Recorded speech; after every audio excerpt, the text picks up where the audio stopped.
भारत ने इस वक्त वो काम किया है जिसे देखकर आप कहेंगे भारत ने पक्का ये सोचा कि लोहा गर्म है, मार दो हथौड़ा। भारत ने दाग दी है वो मिसाइल जिससे चीन, यूरोप, रूस हर कोई खौफ खाता है, और वो भी चीन की बात न मानकर, चीन की बातों को तोड़कर चीन ने काफी कुछ दबाव बनाने की कोशिश की। और आखिर ये टाइमिंग, जिस टाइमिंग में भारत ने ये किया है, ये बहुत महत्वपूर्ण है। तो वहीं दूसरी तरफ श्रीलंका ने भी अब बुरी तरीके से ठोका है शरिया कानून को, और श्रीलंका ने जो किया है उसे आप यही कहेंगे कि वो भारत के रास्ते पर अब चल रहा है, और चीन के नक्शे कदम में भी। आखिर क्या है मामला, जानेंगे इन खबरों को विस्तार से। पाकिस्तान ने परमाणु परीक्षण किया था भारत के तुरंत बाद, तब पूरी दुनिया हिल गई थी और ये बातें होने लगी थी कि कहीं ये दोनों देश मिलकर आपस में ही, चूंकि इतनी बार लड़ाइयाँ हो चुकी है, इस तरीके से परमाणु बमों का इस्तेमाल न कर ले कि दुनिया ही खतरे में आ जाए। बस इस डर से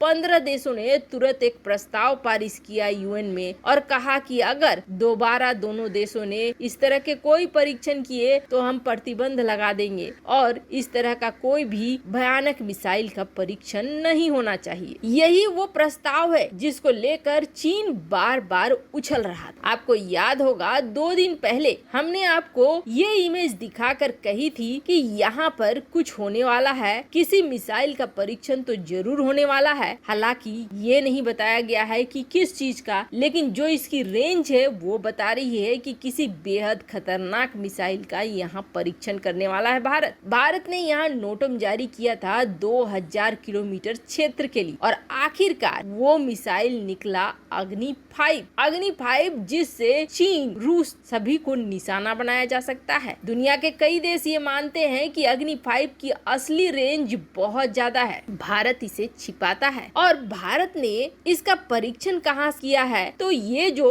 अब्दुल कलाम द्वीप है, यहाँ से इसका परीक्षण किया गया है। नीचे की तरफ परीक्षण किया गया है। ये ध्यान रखा गया है कि इस क्षेत्र में अंडमान वगैरह को नुकसान न पहुँचे। अब जो पाकिस्तानी परमाणु मिसाइल है शाहीन, उसे लेकर पाकिस्तान ये दावा करता है कि हमारा रेंज काफी बड़ा है और हम लगभग अंडमान को भी निशाना बना लेंगे। हम इस तरीके से करेंगे कि भारत को पलटकर वार करने का मौका नहीं मिलेगा। लेकिन आपको बता दें, जिस तरीके से भारत अपने डिफेंस में आगे आ रहा है, ये पाकिस्तान की मूर्खता होगी जो सोच रहा है पाकिस्तान का एक कदम पूरे पाकिस्तान को तबाह कर देगा, और उसमें हिम्मत भी नहीं है कि वो दोबारा खड़ा हो पाए। शाहीन 1, शाहीन 2 और शाहीन 3, अभी तो शाहीन 1 और शाहीन 2 को इस्तेमाल किया गया है, लेकिन शाहीन 3 अभी भी डेवलपमेंट फेज में है। शाहीन 1 की बात करें तो इसकी रेंज है 750 से 900 किलोमीटर, और शाहीन 2 की बात करें तो 1500 से 200 किलोमीटर। पर भारत के इस मिसाइल की रेंज है 5000 किलोमीटर, जो भारत बताता है ऑफिशियली। अनऑफिशियली पूरी दुनिया को हड़का कर रखा है भारत ने। अब बात है टाइमिंग, आखिर भारत ने इस मिसाइल को सही समय पर कैसे परीक्षण किया। तो आपको याद होगा पिछली बार जब अग्नि 5 की सुगबुगाहट शुरू हुई थी, चीन ने हो हल्ला मचाना शुरू कर दिया था कि हम यूएनएससी में जाएंगे, हम प्रस्ताव लाएंगे, हम तुम्हें रोकेंगे। भारत ने उस वक्त थोड़े दिनों के लिए इस परीक्षण को रोक दिया था, लेकिन उसके तुरंत बाद ये खबर आती है कि चीन ने एक हाइपरसोनिक मिसाइल का परीक्षण किया है, और ये हाइपरसोनिक मिसाइल का परीक्षण चाहे सफल हुआ हो या न हुआ हो, लेकिन हड़कंप जरूर मच गया कि चीन इस तरह का कुछ बनाने की सोच रहा है। अमेरिका में भी ये बात बहुत ज्यादा उछली। अमेरिका में अब तक इस बात को लेकर डिस्कशन हो रहा है, कई एक्सपर्ट इस बारे में राय दे रहे हैं। तो जहां अब चीन इस मामले को फिर से उठाएगा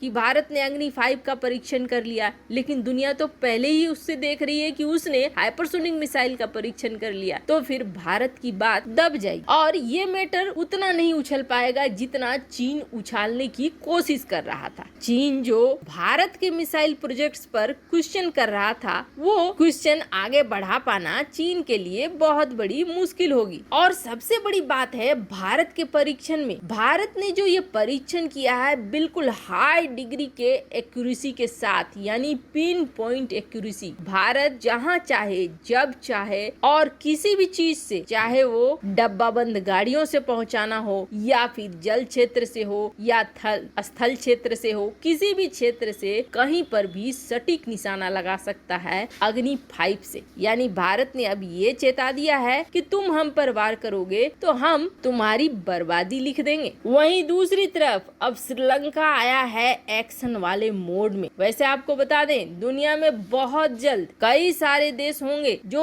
अब इसी तरीके पर चलेंगे, क्योंकि इस वक्त अगर सचमुच आप देखें तो कुछ मुस्लिम देशों को छोड़कर कई ऐसे अधिकांश मुस्लिम देश हैं जहां पर कट्टरवाद ही पनप रहा है और इस कट्टरवाद में शरिया कानून बहुत ही गंदे तरीके से किसी भी देश को प्रभावित कर रहा है। तुष्टीकरण की नीति कई देशों ने अपनाई। देश में सत्ता हासिल करने के लिए राजनीतिक पार्टियों ने इस तुष्टीकरण की नीति में अपने ही देश को बर्बाद कर दिया। जब देश एक हो तो कानून अलग अलग क्यों हो? आप फ्रांस को उठाकर देखिए। फ्रांस ने खुले तरीके से रिफ्यूजियों को स्वीकार किया, लेकिन कट्टरपंथी लोग घुस आए और आज फ्रांस में ही तबाही मचा रहे हैं। बांग्लादेश, पाकिस्तान को देखिए, इन दोनों ने अपने देश में अल्पसंख्यकों को खत्म ही कर दिया। बस एक ही देश है ऐसा है जो कट्टरवादियों को सही तरीके से निपटाता है, एक तो चीन और दूसरा एक और है, और वो है म्यांमार। म्यांमार का बौद्ध समुदाय जिस तरीके से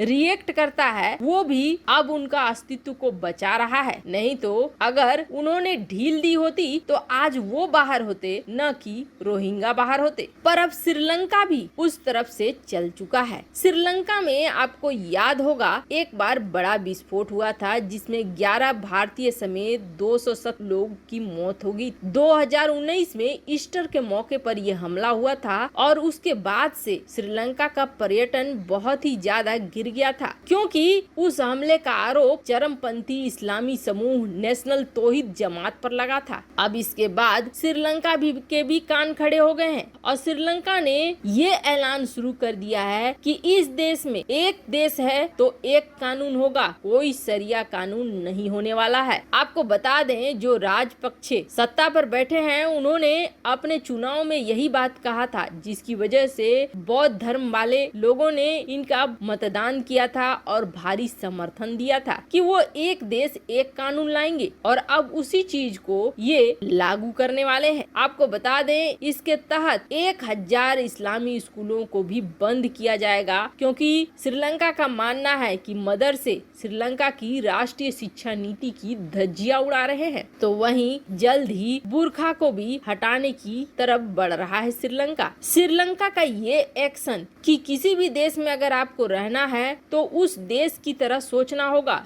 न कि अपना एक अलग कानून लगाकर चलना होगा। ये अब धीरे धीरे आप देखना दुनिया के अधिकांश वो देश इस्तेमाल करेंगे जो इस तरह के अतिवादियों को झेल रहे हैं। वैसे आपको क्या लगता है, श्रीलंका ने जो फैसला लिया है क्या वो सही है? कमेंट कर अपनी राय जरूर बताएं। जल्द मिलते हैं अगले वीडियो में नई खबर के साथ।